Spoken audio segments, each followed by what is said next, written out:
Pancasila yaitu negara Indonesia dibangun berdasarkan suatu landasan atau pijakan.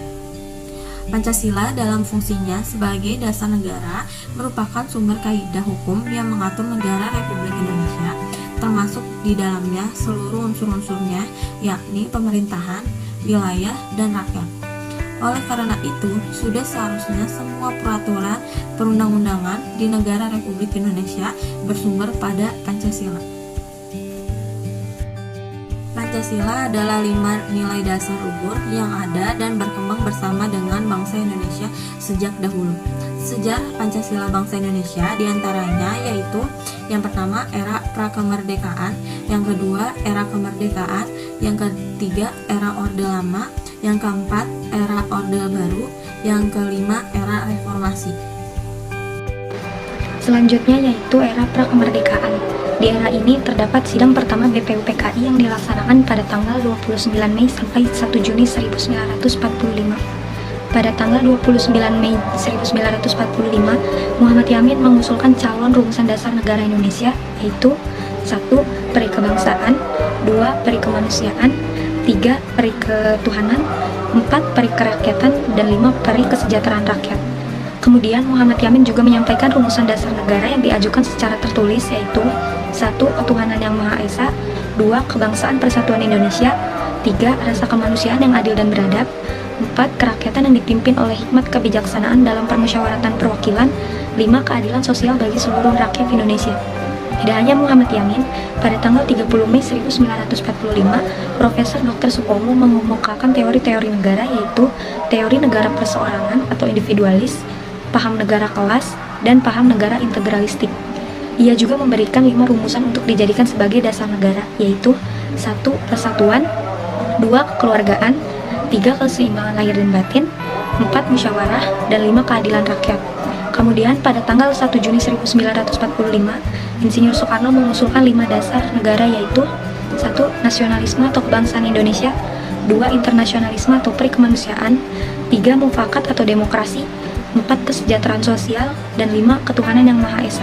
Tidak hanya itu, Soekarno juga mengusulkan 3 dasar negara yang bernama Eksila, Trisila, dan Pancasila. Dari ketiga dasar negara tersebut, diputuskan bahwa Pancasila yang menjadi rumusan dasar negara.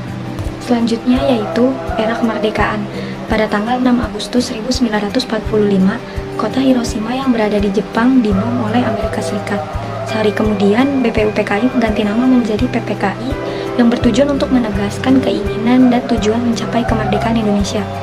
Bom kedua dijatuhkan di kota Nagasaki yang membuat Jepang akhirnya menyerah kepada Amerika Serikat dan sekutu. Peristiwa ini dimanfaatkan oleh Indonesia untuk memproklamasikan kemerdekaannya. Akhirnya pada tanggal 16 Agustus 1945, golongan muda dan golongan tua berunding dalam penyusunan teks proklamasi yang disusun oleh Insinyur Soekarno, Dr. Andes Muhammad Atta, dan Mr. Ahmad Subarjo. Dan teks proklamasi tersebut diketik oleh Sayuti Milik. Isi proklamasi kemerdekaan tanggal 17 Agustus 1945 sesuai dengan semangat yang tertuang dalam Piagam Jakarta tanggal 22 Juni 1945.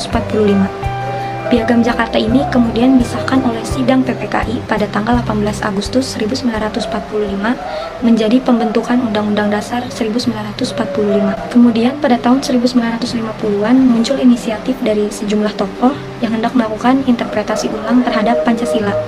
Pancasila pada saat itu benar-benar merupakan kompromi politik di antara golongan nasionalis netral agama, yaitu Sidik Joyo Soekarto dan Sultan Takdir Ali Syahbana dan kawan-kawan, dan golongan nasionalis Islam, yaitu Hamka, Saifuddin Zuhri, Muhammad Natsir, dan kawan-kawan, mengenai dasar negara. Era Orde Lama. Masa Orde Lama adalah masa pencarian bentuk implementasi Pancasila terutama dalam sistem kenegaraan. Terdapat 2 pandangan besar terhadap dasar negara yang berpengaruh terhadap munculnya dekret presiden.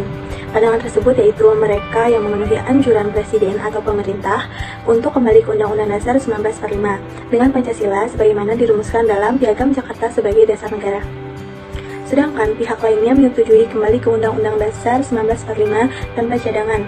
Artinya, dengan Pancasila seperti yang dirumuskan dalam pembukaan Undang-Undang Dasar yang disahkan PPKI tanggal 18 Agustus 1945 sebagai dasar negara. Namun, kedua usulan tersebut tidak mencapai quorum keputusan sidang konstituante.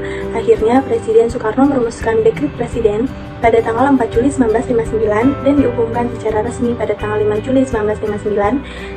Dekret Presiden tersebut berisi yang pertama, pembubaran konstituante, yang kedua, Undang-Undang Dasar 1945 kembali berlaku, dan yang ketiga, pembentukan Majelis Pemusyawaratan Rakyat Sementara. Era Orde Baru.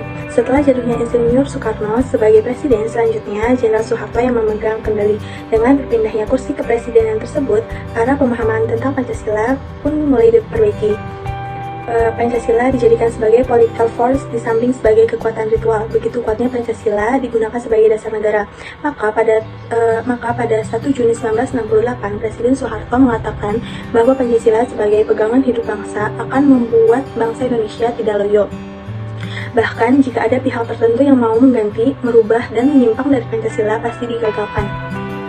Selanjutnya, pada tahun 1968, Soeharto mengeluarkan Instruksi Presiden nomor 12 tahun 1968 menjadi panduan dalam mengucapkan Pancasila sebagai dasar negara, yaitu yang pertama, ketuhanan yang Maha Esa, kedua, kemanusiaan yang adil dan beradab, tiga, persatuan Indonesia, 4. Kerakyatan yang dipimpin oleh hikmat kebijaksanaan dalam permusyawaratan dan perwakilan, 5. Keadilan sosial bagi seluruh rakyat Indonesia.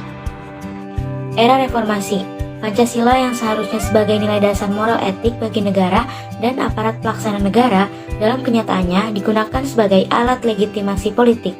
Puncak dari keadaan tersebut ditandai dengan hancurnya ekonomi nasional. Maka timbullah berbagai gerakan masyarakat yang dipelopori oleh mahasiswa, cendekiawan, dan masyarakat sebagai pergerakan moral politik yang menuntut adanya reformasi di segala bidang politik, ekonomi, dan hukum. Dengan seolah-olah dikesampingkannya Pancasila pada era reformasi ini, pada awalnya memang tidak nampak suatu dampak negatif yang berarti. Namun, semakin hari dampaknya semakin terasa dan berdampak sangat fatal terhadap kehidupan berbangsa dan bernegara Indonesia. Namun demikian, kesepakatan Pancasila menjadi dasar negara Republik Indonesia secara normatif tercantum dalam Ketetapan MPR nomor XVII-MPR-1998 pasal 1 menyebutkan bahwa Pancasila sebagaimana dimaksud dalam pembukaan Undang-Undang Dasar 1945 adalah dasar negara dari Negara Kesatuan Republik Indonesia, harus dilaksanakan secara konsisten dalam kehidupan bernegara. Pancasila pun menjadi sumber hukum yang menyebutkan sumber hukum dasar nasional adalah Pancasila sebagaimana yang tertulis dalam pembukaan Undang-Undang Dasar 1945, yaitu ketuhanan yang Maha Esa, kemanusiaan yang adil dan beradab, persatuan Indonesia, dan kerakyatan yang dipimpin oleh hikmat kebijaksanaan dalam permusyawaratan perwakilan, serta dengan mewujudkan sesuatu keadilan sosial bagi seluruh rakyat Indonesia dan batang tubuh Undang-Undang Dasar 1945.